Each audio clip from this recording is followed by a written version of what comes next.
Thank you so much for having us, Carmen. So I am joined today by my wonderful colleague, Danica, who is going to get us started today. Great. Hello, everyone. Thanks for joining us for this presentation. We're really excited to share this time with you. I'm Danica Harutian. I'm a manager at the Partnership for Public Service, and I work on our federal workforce programs team, which includes the Call to Serve network. The network is made up of folks like you, higher ed professionals, career advisors, and others who are directly facing students and encouraging and inspiring them to take that step into public service and federal careers. So we look forward to your questions at the end of this session, and happy to share this information with you. And my colleague Katie can introduce herself as well. Hi, thanks, Danica. My name is Katie Hogan. I'm a senior manager here at the Partnership for Public Service. I was in higher education for nearly a decade, as Carmen alluded to, specifically overseeing a large public institution's Washington, D.C. office for intern programs, both undergrad and grad. A number of those students were interested in federal careers, so any questions you have, I'm sure that I had them at one time or may still have them because it is certainly a difficult process. But Partnership is really proud to offer resources, knowledge, training, and information through our Call to Serve network, because we know that at the end of that long, complicated road to a federal career can be a really rewarding one, particularly for students who are interested in public service and making a difference in their community and their world. So I will turn things back over to Danica. Great. So on the next slide, we will briefly just go over the agenda for today. We will introduce the Partnership for Public Service and more about the Call to Serve network and the work that we do.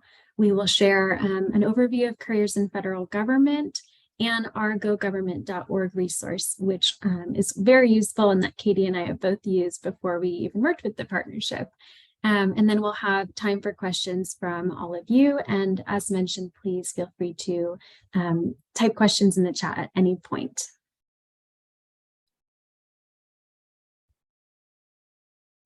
So what is the Partnership for Public Service? We are a nonprofit, nonpartisan organization working to build a better government and stronger democracy.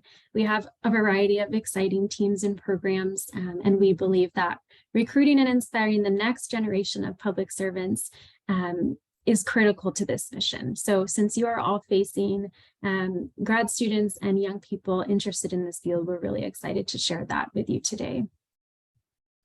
On the next slide, the Call to Serve network that we work on collaborates with both federal agencies and hundreds of institutions of higher education. We have resources, we have great network, and we're here as a connector and liaison amongst these two fields to promote federal service and recruit the next generation of public servants. On the next slide, we have a bit about our team. So besides Katie and I, we also work with Yenny, Logan, and Anne, our wonderful team that includes different higher education experience that Katie has mentioned. And we're really excited to share ways to get involved and stay connected beyond today. On the next slide, this QR code will take you to a quick sign-up form for our monthly newsletter, which we'll share more resources about. And I'll give you a minute to scan that code if you would like, and also to share during this time that I also worked in higher education, mainly advising study abroad programming and also experiential ed and internship programs in DC. So this is just a great opportunity for us to stay connected if you sign up on this form. And we're excited to offer the resources that I know I wish I had when I was working in higher education. The link to the form is also in the chat.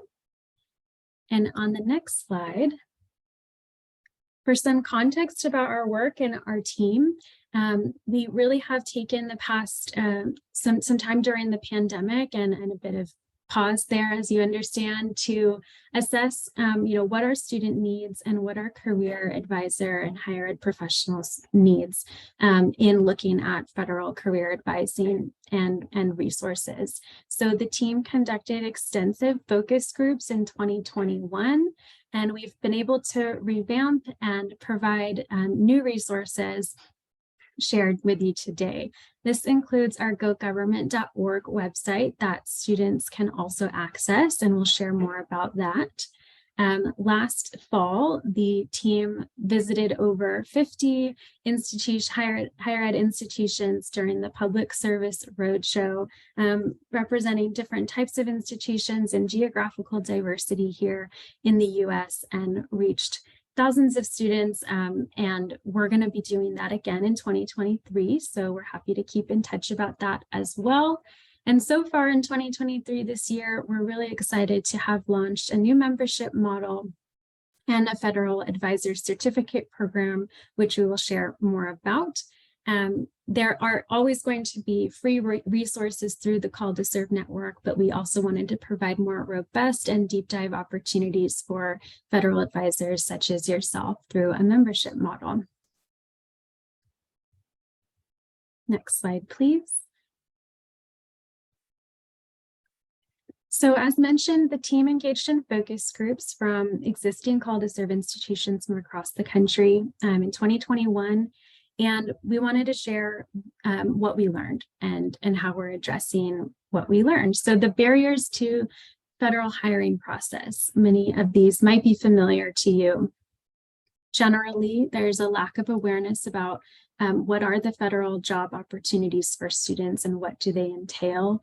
What are the qualifications needed for these jobs? There's also a geographic barrier, so a lack of knowledge about whether federal opportunities are only in the Washington, D.C. area, or what kinds of federal opportunities exist in a desired state or region. It's time consuming to pursue federal careers, and it's time consuming to learn how to teach the process to students as well. So the time to learn this landscape and the recruiting and hiring procedures is one barrier.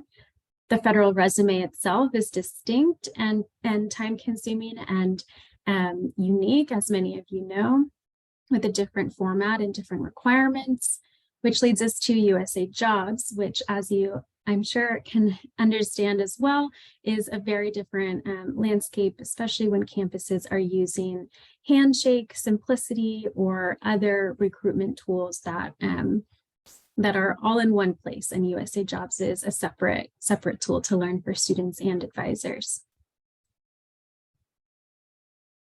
On the next slide, a continued list here of different barriers that Call to Serve members shared with us.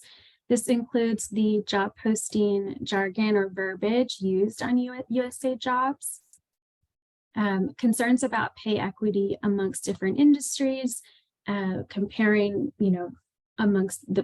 from the private and public sector, or the unpaid internships in the federal government, which has been developed and is changing, thankfully. One barrier is the lack of transparency about perhaps what a job entails and the timeline ahead. That connects to what can be a confusing process for the security clearance or background check process and the timeline. And then, as I mentioned, the comparison to private sector pay, incentives, or compensation. On the next slide, taking everything that we learned through focus groups, we want to be able to be that pivotal connector between federal agencies and higher education institutions, and we really value being able to be that connector. We want to be able to increase the appeal of federal jobs using different programming and recruitment efforts and exposure for students and institutions. And we also learned that, with all of these barriers, there are going to be more resources to more effectively lead students into public service. And so we're excited to share what those resources are. On this next slide, we have the GoGovernment.org website that I've shared, and it's also linked in the chat. This information is really useful, and I have to say it's simultaneously really robust, but also easy to navigate. And so you can see different topics here include the federal resume, background checks, employee benefits, and more. On the website, you can click through and also share this with your students.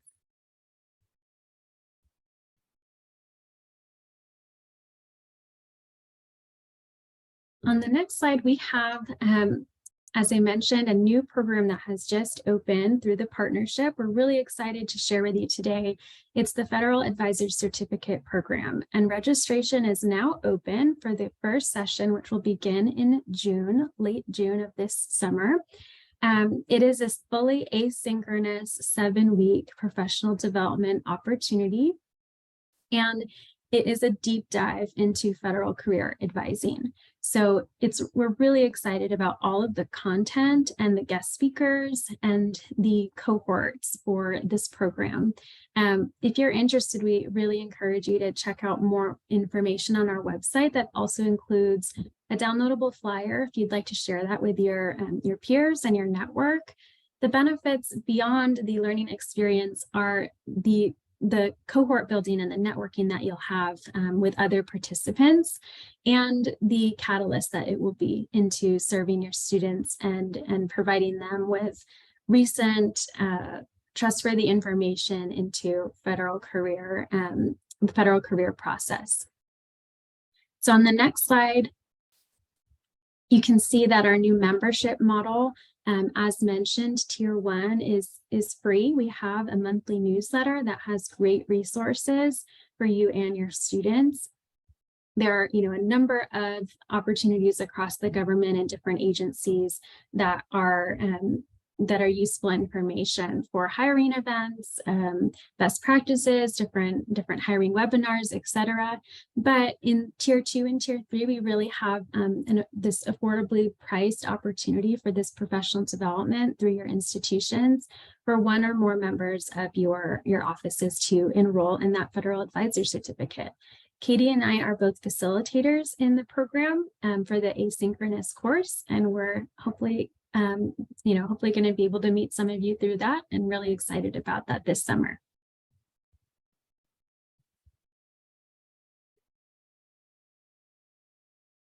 So I've introduced you to the Call to Serve network at a high level and talked through ways that you and your students can get involved. We really hope to stay in touch through different avenues.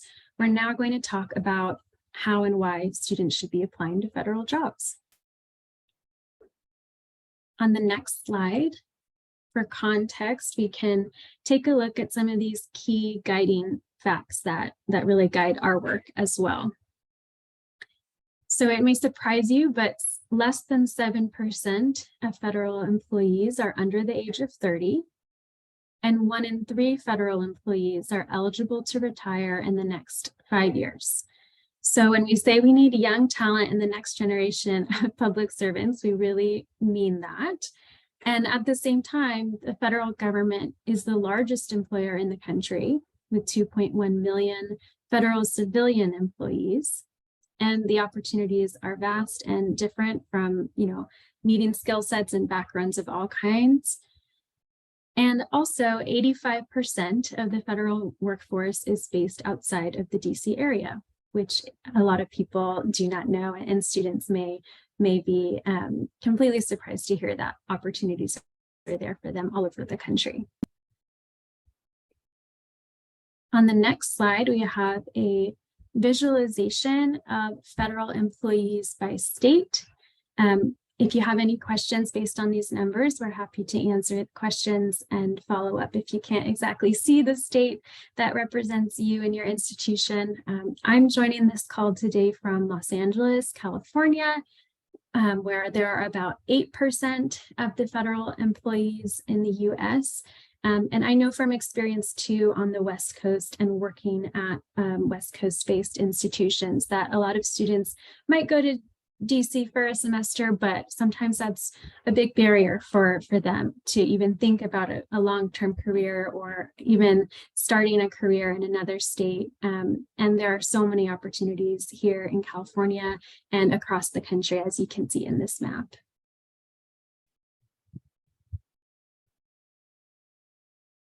Great. So next, I'd like to just go through some of the perks and benefits of federal government. If your students ask, you know, why should I consider it? For other reasons beyond the different exciting job opportunities, one that we really like to emphasize is that you can make an impact. So I hear the term social impact a lot in hiring events here in California, and some people might not consider that federal government really falls into that field to make an impact across the country through work. Other great benefits include the work-life balance, and the federal government offers flexible schedules, some work from home privileges. All agencies actually have a telework policy. There's also possible student loan repayment assistance through the federal student loan repayment program and the public service loan forgiveness program. They have robust vacation and sick policies. We have different opportunities for continued education, training, and development, very intentional DEIA efforts, and opportunities in all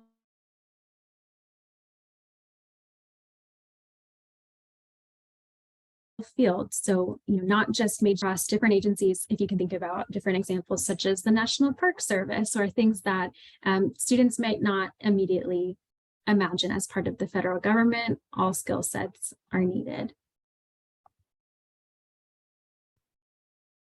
And one resource in the chat is the Best Places to Work report, which is a resource from the partnership. And every year, the federal agencies, employees report from a viewpoint survey. And this data collection is really useful in our work when we speak with students, but also for greater awareness about what all of these agencies do and what the work experience is.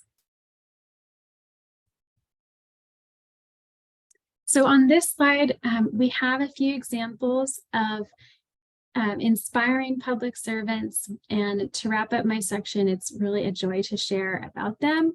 They're actually both winners of the Service to America medals. We call them the SAMMYs, and they are run through the partnership.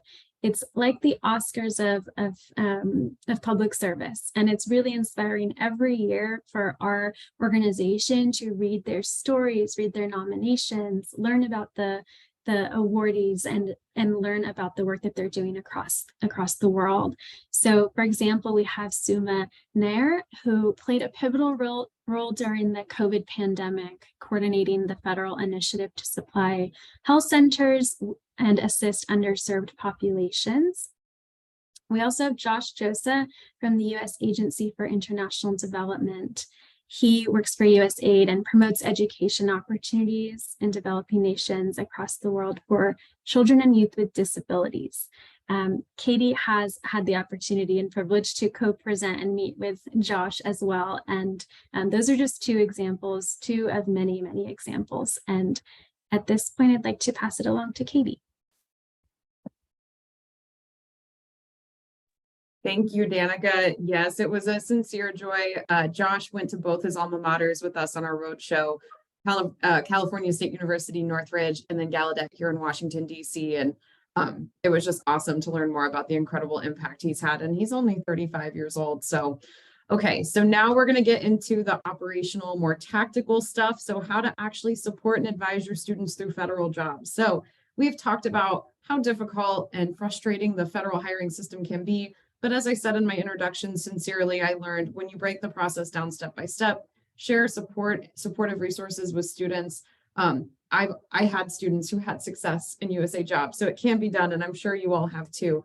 But with that, we'll go to the next slide.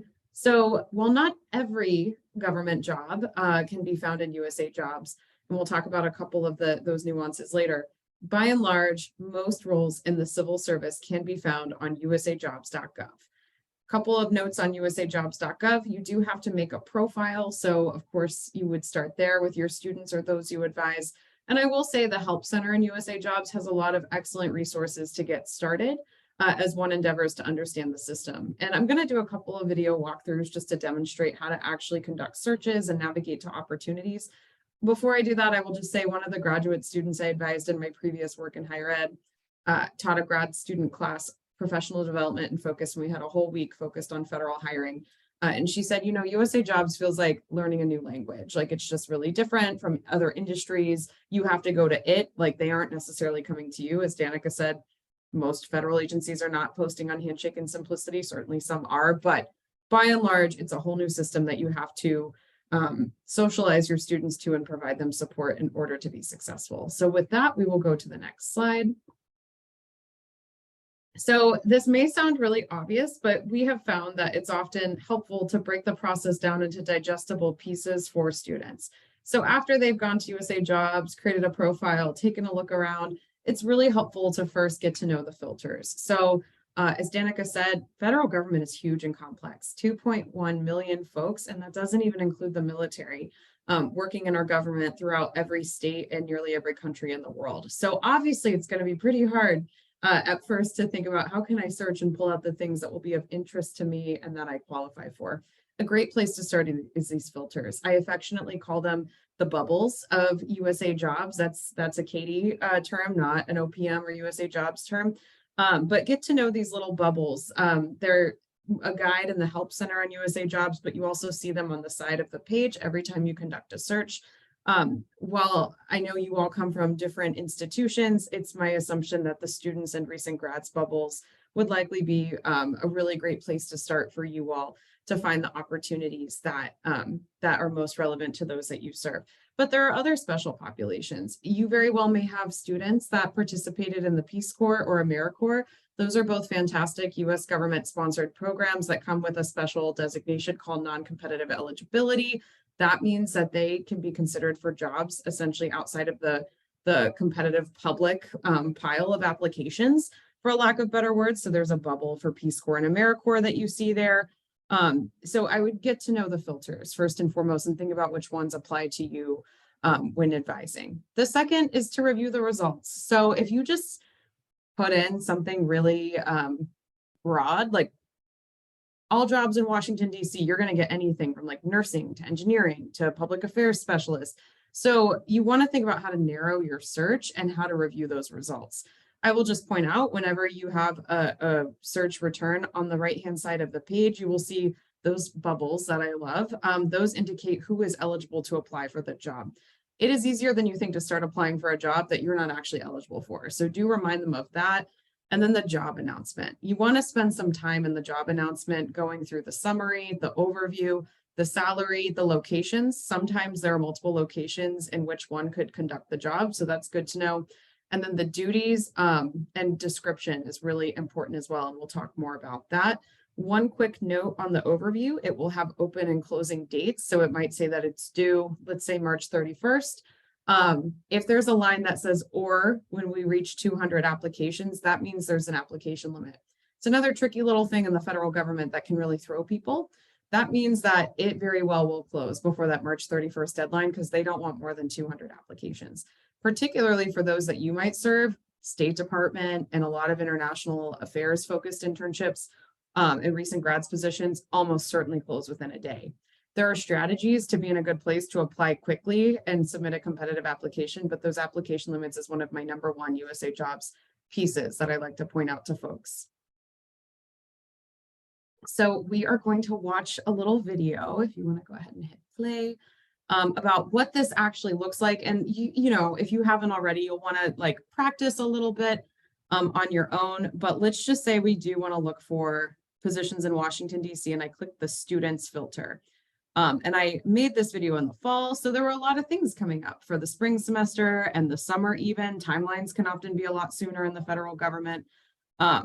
One thing to note, I said to pay attention to the right-hand side. If you see $0, that means it's unpaid. Keep on scrolling. That's what I always told my students, but you want to be mindful of that.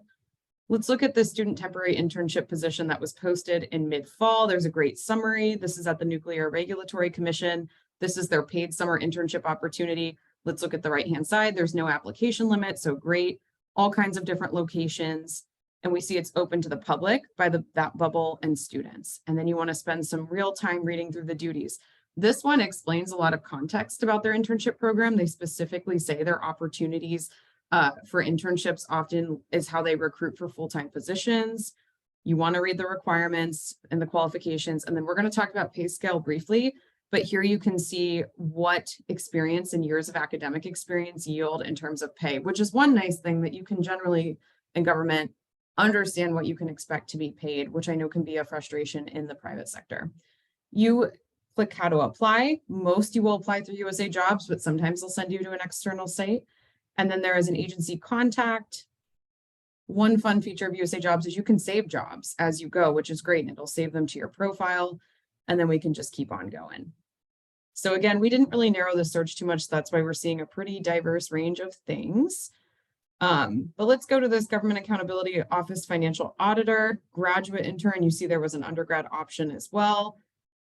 Summary, open closing dates. There's no application limit on this one either. It shows you the salary. It shows you the locations. These are all just good things to tick off right from the get-go. You see it's open to students. This one has included a nice video about the agency. Obviously, as career advisors, I know you already tell your students to do your research, your due diligence. And then again, I just want to emphasize the duties. As all career advisors do, you want to pull keywords and phrases from this section and reflect them in that federal resume. And then again, qualifications, and if you keep scrolling, agency contact. In the interest of time, we'll actually go to the next slide. So a new innovation, hot off the press, January 2023, our friends at USAJobs actually created a federal internship portal, which is exciting. So what this means is all of the internships should be rounded up in this portal, which Megan just put in the chat. Thank you, Megan. And what's really nice about it is you don't have to go into USAJobs and do what we just did. However, there's always a however with federal hiring. At this time, it is our best recommendation to maximize use of the federal internship portal. Have your students check it daily. If it is within your role, check it yourself and put it in any announcements that go out to your student population. But it is our understanding that because the government is so large and complex, and this is a new initiative, it is not quite capturing everything that's out there. So I think just to put yourself in the best place possible to check the federal internships portal, but to also check USAJobs is a common practice for job seekers as well. But if we go to the next slide, there's another quick video. We like to make videos here. And there I am, the job seeker, all excited about this new resource. And so we made this video about a month ago, but you can see all kinds of great stuff here. Again, you want to be mindful of the salary that's posted. Unfortunately, while things are getting better, there are still some unpaid or volunteer internships in government. You just want to be mindful of that. But many of them that you find on USAJobs will not be unpaid. They will show the salary. This is a really good example. Again, this is with the Bureau of Reclamation. They have a video, duties. Again, you just want to analyze these things really carefully. And then you can save them in your profile as well. Once again, in the interest of time, we'll go to the next slide, but this was just to sort of see the landscape of USAJobs. So I know I mentioned, like looking at the duties, pull those keywords and phrases, pay really careful attention to that. There's a reason for that. So federal resumes are different from your normal one-page standard resume. Federal resumes are long, and instead of being asked to distill everything about you that's most relevant to just one page, federal hiring managers actually want to see everything. They want to know all your experience that's inclusive of part-time jobs, full-time jobs, internships, volunteer experience, community engagement, as well as any relevant coursework, projects, of course, language skills, any technical skills, times that you presented at a conference, publications, everything truly goes on the federal resume. So that's key difference number one. Another interesting difference is they often, they require that you put how many hours you worked at each job. It's very, very like exacting. So you worked at this employer an average of 20 hours a week. This was your supervisor. Here's their contact. And here are the experiences, skills, and accomplishments that were made in that position. I'm often asked, should we do bullet points or do short narrative? I've actually gotten either response from federal hiring managers. I think ultimately I prefer bullet points, but it's really up to you as the job seeker. Another cool thing about federal resumes, the reason that they are so long and inclusive of everything is because it is truly a merit-based hiring system. So what that means is a real human does look at it, counter to popular belief, and they actually score every applicant based on the resume and what it includes relative to the position. For that reason, it's really important to look at the duties and that job description that we just talked about and make sure keywords, phrases, necessary skills and experiences are reflected in your resume. In the next slide, we'll take a really quick look at Pathways and PMF. So I know you all work with students and recent grads. The Pathways program is inclusive of internships, recent graduate positions, so entry level, and that means within 2 years of graduation. And then of course, the prestigious Presidential Management Fellowship. The best thing I can say is to look for Pathways positions on USAJobs. Some agencies will post information about their Pathways offerings on their agency site, so it's important to visit those too. Presidential Management Fellowship, the best advice I can give is to get plugged in with that program, which is run out of OPM directly. As most of you, I'm sure know, that program application is usually only open for a very short window in early fall. Typically, there will be some info sessions offered in early fall about the September timeline. I encourage you and your students to go to it, to talk to alumni. The list of who is awarded PMF is public, so you can actually see the finalists from this past year. Maybe you have some at your institution and you can work those folks into your programming for students, because who better to learn from than someone who has just gone through the process themselves. And on the next slide, so back to federal resumes, you can actually build your federal resume within USAJobs. In the interest of time, I'm not going to play the video, but you actually go in under documents and you can build a resume, which makes the process a lot easier. Really encourage students to build their federal resumes. And the nice thing about it is you can save multiple versions. Earlier, I mentioned the application limits can be a challenge. Some positions, particularly those that may interest your students, like those at State Department, will close in a day or less. What you can do is have your foundational federal resume, work really hard on it, have it in there. And then when you see something you really like, you can go in and tweak it really quickly and save that version and apply within, a half hour or whatever it would take you to quickly read the position, revise your resume, and then submit. So moving forward in the presentation. So Danica talked about GoGovernment. Again, we're a nonprofit. We believe that we need a strong federal government for a strong democracy. That's why we do what we do. We need bright young talent in government. We really do. One of the ways that we try to demystify the process is providing resources and training. One of those things is our GoGovernment page, which Megan just linked again in the chat. It's a great place to start. If we go to the next slide. So we talk on GoGovernment about the pay in government. That's a huge and important topic that I know you all and students want to know about.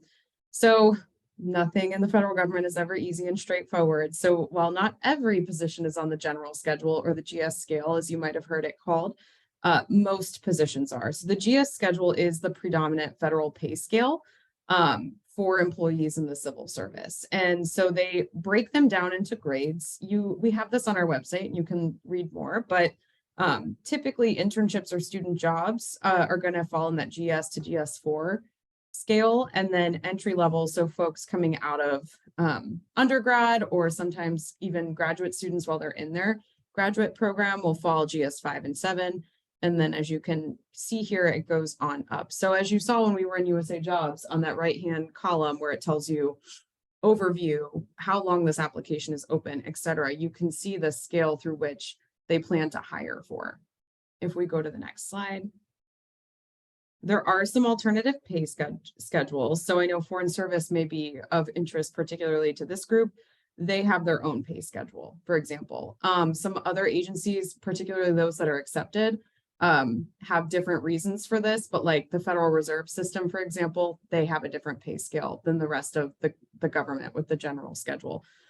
So the best thing I can encourage students and advisors to do is to, it sounds obvious, but read job descriptions carefully, do research, informational interviews. Sometimes this information is even as accessible as on the agency website, but the Foreign Service in particular has their own. that you can read more about on GoGovernment or here. And with that, we'll go to the next slide. Real quickly, one of my favorite things, and to kind of tie everything together that we've talked about, we do have this fantastic piece of GoGovernment called our career guides, where it breaks down different, Danica said, you know, we need all skills and disciplines in government. It's so true. Here you can click on these little icons and explore more about what that particular discipline might entail in government. So if we go to the next slide, this is just a really quick example of creative arts. This is a position in the National Park Service in New York State.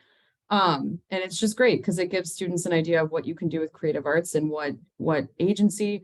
It also shows you what that might be called. So on the right-hand side, you see that creative arts might be classified as writing and editing, language specialist, museum curator. So some of these things might actually be of interest to your students, even if creative arts at the on the onset did not necessarily sound like something that would be inclusive of what your students are interested in. If we go to the next slide, we would love to leave time for questions. Certainly you have them, but would love to get to know you all better and stay in touch. We have that monthly newsletter that does round up resources. So for example, paid internships in government, paid entry-level jobs. We also, for example, things going on in the government to learn more. So Peace Corps is having virtual information sessions about that program. We include that information. So it's just a great way to stay plugged in. But with that, Brittany, if we want to stop recording, Danica and I are really happy to field any questions that you all may have. Thank you to Brittany for putting all of these pieces together. We look forward to seeing you at the next PISA webinar and to being in touch with you on a regular basis through our Friday emails. Thanks, everyone. Have a great rest of your day wherever you happen to find yourself. Take care. Thank you, everyone.